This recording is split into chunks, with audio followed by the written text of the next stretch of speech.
అందరికీ నమస్కారం. Indian money Telugu ఛానల్కి మీ అందరికీ స్వాగతం. నేను మీ కౌశిక్. నేను ఎప్పుడు చూసినా ఇన్వెస్ట్మెంట్స్ అనగానే ఎఫ్డీస్, ఆర్డీస్, పీపీఎఫ్, అదేవిధంగా mutual fund, stock market, government schemes వీటి గురించే ఎక్కువగా తెలియజేస్తుంటాను కదా. ఇవే కాకుండా వీటితో పాటు ఆల్టర్నేటివ్గా చాలా ఇన్వెస్ట్మెంట్ ఆప్షన్స్ ఉన్నాయి. వాటి గురించే ఈ వీడియోలో క్లియర్గా తెలియజేయబోతున్నా. ఇన్ కేస్ మీరు కనుక ఆ ఆల్టర్నేటివ్ ఇన్వెస్ట్మెంట్ ఆప్షన్స్లో తెలివిగా ఇన్వెస్ట్మెంట్ చేసుకున్నట్లయితే లక్షలాది రూపాయలు, కోట్లాది రూపాయల్లో కూడా లాభాలు పొందొచ్చు.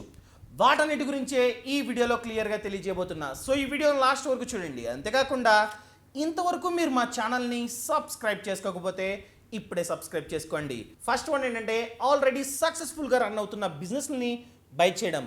అదేనండి విజయవంతంగా నడుస్తున్న వ్యాపారాల్ని కొనడం అనమాట. చాలామంది కొంటూ ఉంటారు, చాలామంది అమ్ముతూ కూడా ఉంటారు. ఇన్ కేస్ వాళ్ళకి కనుక మంచి ఆఫర్ వచ్చినట్లయితే ఖచ్చితంగా అమ్మేస్తారు. కొందరు ఉంటారు వాళ్ళకి ఏంటంటే బిజినెస్ రన్ అవుతుంటుంది కానీ ఓపిక ఉండదు అనమాట, చేసే ఓపిక ఉండదు, టైం కూడా ఉండదు. అలాంటి వాళ్ళు ఏం చేస్తారు, అమ్మేస్తూ ఉంటారు. ఫర్ ఎగ్జాంపుల్ ఫేస్బుక్ ఇన్స్టాగ్రామ్ కొంది. ఇన్స్టాగ్రామ్ ఒకప్పుడు మంచిగా రన్ అవుతుంది, అలాంటి టైంలోనే ఫేస్బుక్ వాళ్ళు మంచి ఆఫర్ని ఇచ్చి కొనేశారు. అండ్ ఇంకొకటి యూట్యూబ్ ఒకప్పుడు మంచిగా రన్ అవుతుంది, ఆ టైంలోనే గూగుల్ వాళ్ళు మంచి ఆఫర్ని ప్రకటించి యూట్యూబ్ని కొనేశారు. అప్పట్లో ఎంత పెట్టుకున్నారో అంత అమౌంట్ ఆఫ్ రెవెన్యూని ఇప్పుడు యూట్యూబ్ అన్నది ఒక సంవత్సరంలో జనరేట్ చేస్తుంది చూడండి. అదేవిధంగా ల్యాండ్ రోవర్ అండ్ జాగ్వార్ వీటిని ఎవరు కొన్నారు, టాటా కొన్నారు. సో ఈ రకంగా మనం రన్ అవుతున్న బిజినెస్ని బై చేయొచ్చు. చాలామంది తక్కువ రేట్లకే అమ్మేస్తూ ఉంటారు. సో ఇలా బిజినెస్ని బై చేయడానికి కూడా కొన్ని సైట్స్ ఉన్నాయి. ఆ సైట్స్ని నేను స్క్రీన్ మీద డిస్ప్లే చేస్తున్నా. వీటిలో కనుక లాగిన్ అయినట్లయితే ఎవరైతే వాళ్ళ బిజినెస్ని అమ్మాలనుకుంటున్నారో అలాంటి వాళ్ళ డీటెయిల్స్ మన దగ్గరికి వస్తాయి అనమాట. సో మనం వాళ్ళకి కాంటాక్ట్ అయ్యి వాళ్ళ బిజినెస్ని మనం బై చేయొచ్చు. బిజినెస్ అంటే పెద్ద పెద్ద కంపెనీలు ఏమనుకుంటున్నారా, కంపెనీలని కొనవచ్చు, లేదా చిన్న చిన్న రెస్టారెంట్స్ని, అదేవిధంగా ఆల్రెడీ పెట్టిన షాప్స్ ఉంటాయి కదా వాటిని కూడా బై చేయొచ్చు. వాళ్ళు ఆల్రెడీ ఎస్టాబ్లిష్ చేసి పెడతారు, ప్రతి దాన్ని కరెక్ట్గా మంచి పొజిషన్లో పెట్టుంచుతారనమాట. సో మనం స్పెషల్గా ఇన్వెస్ట్మెంట్ చేయాల్సిన అవసరం ఉండదు, దానినే సక్సెస్ఫుల్గా రన్ చేసుకుంటే చాలు. మన దగ్గర ఉండాల్సింది స్ట్రాటజీస్. ఈ స్ట్రాటజీస్ని కరెక్ట్గా ఇంప్లిమెంట్ చేసి ఇంకా సక్సెస్ఫుల్గా రన్ చేయాలి. అదేవిధంగా కొందరు ఉంటారు వాళ్ళకి ఏంటంటే లాసెస్ వచ్చి అమ్మేయాలనుకుంటారు. అన్నీ కరెక్ట్గా ఉంటాయి, అన్నీ ఎస్టాబ్లిష్ చేసి పెడతారు, కానీ వాళ్ళ దగ్గర సరిగ్గా తెలివితేటలు లేనందువలన లాసెస్ రావడం వలన అమ్మేస్తుంటారు. సో అలాంటి బిజినెస్లను కూడా తక్కువ ప్రైస్కే బై చేసి మన స్ట్రాటజీస్ని యూజ్ చేయాలి. వాళ్ళు ఏ కారణాల వల్ల ఫెయిల్ అయ్యారు ఆ బిజినెస్లో, ఆ కారణాలని తెలుసుకొని వాటిని రిపీట్ చేయకూడదు. మంచి మంచి సొల్యూషన్స్ని ఇంప్లిమెంట్ చేసి ఆ బిజినెస్ని సక్సెస్ఫుల్గా రన్ చేయొచ్చు. అలాంటి బిజినెస్లు ఏంటంటే చాలా తక్కువ అమౌంట్కే మనకు లభిస్తాయి అన్నమాట. ఇలాంటివి మనం స్టార్ట్ చేయాలంటే మన దగ్గర లంసమ్గా క్యాష్ ఉండాలి. 10 లక్షలు కావచ్చు, 20 లక్షలు కావచ్చు, కోటి రూపాయలు కావచ్చు. ఈ రకంగా ఉన్నట్లయితే మాత్రమే ఇలాంటి ఆల్టర్నేటివ్ ఇన్వెస్ట్మెంట్ ఆప్షన్స్ మనకి పనిచేస్తాయి అనమాట. అదే మనం మంత్లీ ఇన్వెస్ట్మెంట్ చేసుకుందాం అనుకుంటే నేను ఎప్పుడు చెప్తుంటాను కదా, అవే కరెక్ట్. అదేవిధంగా మనం కొత్తగా ఒక మంచి బిజినెస్ ఐడియా ఉన్నట్లయితే స్టార్ట్ చేయొచ్చు బిజినెస్ని, ఈ రకంగా కూడా చేసుకోవచ్చు. కాకపోతే మన ఇండియాలో 90% ఆఫ్ ద స్టార్టప్స్ ఫెయిల్ అవుతూ ఉన్నాయి. సో మన దగ్గర మంచి ఐడియా ఉండి మంచి ప్రోడక్ట్ ఉంటే మాత్రమే బిజినెస్ని స్టార్ట్ చేయండి, లేకపోతే స్టార్ట్ చేయొద్దు, ఫెయిల్ అవుతారు. సో అదేవిధంగా టెక్నాలజీని ఇంప్లిమెంట్ చేసే కెపాసిటీ ఉండాలి, బిజినెస్ని ప్రాపర్ వేలో రన్ చేసే కెపాసిటీ కూడా మీలో ఉండాలి. అప్పుడు మాత్రమే స్టార్ట్ చేయండి, లేకపోతే ఫెయిల్ అవుతారనే విషయాన్ని అస్సలు మర్చిపోవద్దు. అండ్ సెకండ్ వన్ ఏంటంటే మన దగ్గర లంసమ్గా చాలా డబ్బు ఉన్నట్లయితే డబ్బుని వడ్డీకి తిప్పుకోవడం అనమాట. మనలో చాలామందికి తెలుసు కదా, డబ్బుని అప్పుగా ఇవ్వడం. 2 రూపాయల వడ్డీకి, 3 రూపాయల వడ్డీకి, రూపాయి వడ్డీకి ఈ రకంగా రొటేట్ చేసుకోవచ్చు. మన విలేజెస్లో చాలామంది ఇదే పని చేస్తున్నారు. ఆ రకంగా వడ్డీ రూపంలో వచ్చే డబ్బుతో కార్లు కొంటూ ఉన్నారు. మీ అందరికీ తెలిసిందే, నేను కొత్తగా చెప్పాల్సిన అవసరం కూడా లేదనుకుంటూ ఉన్నా, చాలామందిని చూస్తూ ఉంటాం. సో కాకపోతే ఈ రకంగా డబ్బుని వడ్డీకి ఇచ్చే ముందు మనం చాలా జాగ్రత్తలు పాటించాలి. ఎవరికి ఇస్తూ ఉన్నాం, ఆ పర్సన్ మంచివాడేనా, మనకి బాగా తెలిసిన వాడేనా, రీపే చేయగలడా, ఇవి చెక్ చేసుకోవడం చాలా చాలా ముఖ్యం. ఎవరికి పడితే వాళ్ళకి ఇచ్చారనుకోండి వచ్చేది నష్టమే. కొందరైతే ఎగ్గొట్టేస్తారు, ఐపీ పెట్టి పారిపోతూ ఉంటారు. కొందరైతే వడ్డీని పే చేయరు, డైరెక్ట్గా అసలునే పే చేసి సరిపెట్టుకో అంటూ ఉంటారు.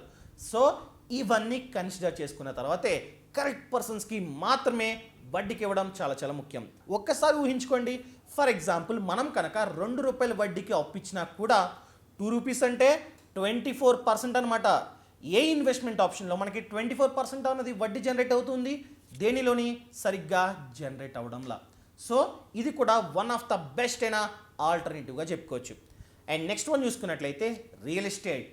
ఇన్ కేస్ మీ దగ్గర ఆల్రెడీ 5 ఎకరాలు 10 ఎకరాలు ఈ రకంగా పొలాలు ఉన్నట్లయితే వాటిల్ని మట్టితో కప్పేసి రియల్ ఎస్టేట్ వ్యాపారం చేయొచ్చు, ప్లాట్స్గా పెట్టి అమ్ముకోవచ్చు, మంచి లాభాలు పొందుతున్నారు చాలామంది.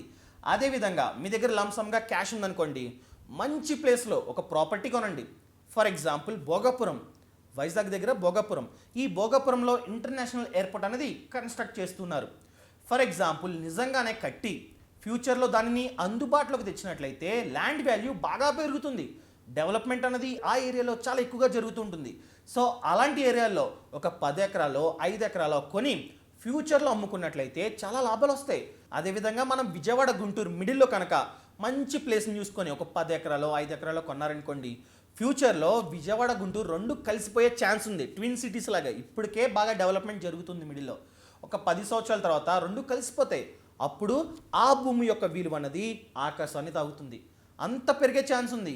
సో ఈ రకంగా కూడా ముందుగానే మనం డెవలప్మెంట్ని ఎక్స్పెక్ట్ చేసి కొనుక్కున్నట్లయితే మంచి లాభాలు కూడా వస్తాయి. అదేవిధంగా మన స్టేట్లో పెద్ద పెద్ద సిటీస్ అయిన విజయవాడ, వైజాగ్, గుంటూరు, తిరుపతి ఇలాంటి సిటీస్లో ఫ్యూచర్లో మెట్రో స్టేషన్స్ వస్తాయి.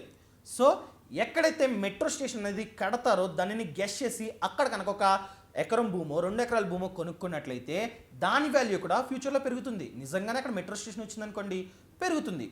అండ్ అదేవిధంగా కమర్షియల్ ప్రాపర్టీస్ కావచ్చు, బిల్డింగ్స్ కావచ్చు, అపార్ట్మెంట్స్ కావచ్చు, ఇవన్నీ కొని రెంట్కి ఇచ్చినా కూడా మంచి లాభాలే వస్తాయి. అండ్ నెక్స్ట్ వన్ ఏంటంటే ఫ్రాంచైజ్. చాలా చాలా బ్రాండ్లు, అవి మేబీ రెస్టారెంట్స్ కావచ్చు, 3 స్టార్ హోటల్స్ కావచ్చు, ఇంకేమైనా కావచ్చు, ఫ్రాంచైజ్ని ఇస్తూ ఉంటాయన్నమాట. ఆ రకంగా మనం కనుక ఫ్రాంచైజ్ తీసుకున్నా కూడా మంచి లాభాలు వస్తాయి. ఆల్రెడీ వాళ్ళకి మంచి పేరు ఉంటుంది కాబట్టి ఆ పేరుతోనే మనం ప్రారంభిస్తాం కాబట్టి మంచి సేల్స్ జరగడానికి ఎక్కువగా ఛాన్సెస్ ఉన్నాయి. మా చుట్టాల్లో కూడా రీసెంట్గా ఒకరు టీ టైమ్ అనే ఫ్రాంచైజీని తీసుకున్నారు, మంచిగా లాభాలు వస్తున్నాయి. వాళ్ళు పెట్టిన ఇన్వెస్ట్మెంట్ అనేది 5 లక్షలు 6 లక్షలు, కానీ వచ్చే లాభాలు మంచిగా ఉన్నాయన్నమాట. సో వచ్చిన లాభాల్లో వాళ్ళకి కూడా షేర్ ఇవ్వాలి, అంటే అసలైన వాళ్ళకి షేర్ ఇస్తూ ఉండాలి. ఈ రకంగా మనం ఫ్రాంచైజ్ బిజినెస్ని కూడా తీసుకోవచ్చు. అండ్ లాస్ట్ వన్ చూసుకున్నట్లయితే స్టార్టప్ ఇన్వెస్ట్మెంట్. మన ఫ్యామిలీలో కావచ్చు, ఫ్రెండ్స్లో కావచ్చు, లేదా మన సర్కిల్లో కావచ్చు, ఎవరైనా ఒక స్టార్టప్ని స్టార్ట్ చేశారనుకోండి, అంటే ఒక బిజినెస్ని స్టార్ట్ చేశారనుకోండి, వాళ్ళకి ఖచ్చితంగా ఫండ్స్ కావాలి. సో వాళ్ళు ఏం చేస్తారు, మన లాంటి వాళ్ళ దగ్గరికి వచ్చి ఇన్వెస్ట్మెంట్ చేయి అంటారు. అలాంటి వాటిల్లో కూడా ఇన్వెస్ట్మెంట్ చేసుకోవచ్చు. ఇన్ కేస్ ఆ బిజినెస్ బాగుండి మంచిగా ఫ్యూచర్లో లాభాలని జనరేట్ చేసినట్లయితే వాళ్ళు ఖచ్చితంగా లాభాల్లో మనకి షేర్ ఇస్తూ ఉంటారనమాట. సో ఈ రకంగా కూడా మనం లాభాలని సంపాదించవచ్చు. ఇన్ కేస్ వాళ్ళకి 10 కోట్ల లాభం వచ్చినట్లయితే మనం కనుక ఒక 40% ఆఫ్ ద ఫండింగ్ ఇచ్చామనుకోండి, మనకి ఎంత షేర్ వస్తుంది, ఎంత లాభం వస్తుంది. ఇది కూడా వన్ ఆఫ్ ద బెస్ట్ అయిన ఇన్వెస్ట్మెంటే. కాకపోతే ఆ బిజినెస్లో నష్టాలు వచ్చినాయి అనుకోండి, లాసెస్సే. సో ఇవన్నీ గమనించుకున్న తర్వాతే ఆ బిజినెస్ మోడల్ని చెక్ చేసి అంతా బాగున్నట్లయితే మాత్రమే ఇన్వెస్ట్మెంట్ చేయండి. ఈ రకంగా స్టార్టప్స్ గురించి కానీ, ఒక మంచి ఇన్వెస్ట్మెంట్ ఆప్షన్స్ గురించి కానీ, మ్యూచువల్ ఫండ్స్ గురించి కానీ, స్టాక్ మార్కెట్ గురించి కానీ, ఇప్పుడు నేను ఏమైతే చెప్పానో వాటన్నింటి గురించి మీకు మరిన్ని వివరాలు కావాలనుకుంటే కింద డిస్క్రిప్షన్లో లింక్ ఇచ్చా. ఆ లింక్ని క్లిక్ చేయగానే ఫినాన్షియల్ ఫ్రీడమ్ యాప్ డౌన్లోడ్ అవుతుంది. ఈ యాప్లో ఏంటంటే 63 కన్నా ఎక్కువ కోర్సులు ఉన్నాయి. ప్రతి ఒక్క దాని గురించి ఉన్నాయి. ఒక బిజినెస్ని ఎలా స్టార్ట్ చేయాలి, ఫ్రాంచైజ్ బిజినెస్ని ఎలా ప్రారంభించాలి, అలా స్టార్ట్ చేసాక మనకి లోన్ కావాలంటే ఎవరిస్తారు, మన దగ్గర ఎలాంటి డాక్యుమెంట్స్ ఉండాలి, మన యొక్క మైండ్ సెట్ ఎలా ఉంటే మన బిజినెస్ సక్సెస్ అవుతుంది, మన బిజినెస్ విజయవంతం అవడానికి మన దగ్గర ఎలాంటి టిప్స్ ఉండాలి, ఇలా ప్రతి ఒక్క దాని గురించి కోర్సులు ఉన్నాయి. ఇలా చెప్పుకుంటూ పోతే 63 కన్నా ఎక్కువే కోర్సులు ఉన్నాయి. ఎక్కడ ఉన్నాయంటే ఫినాన్షియల్ ఫ్రీడమ్ యాప్లో ఉన్నాయి.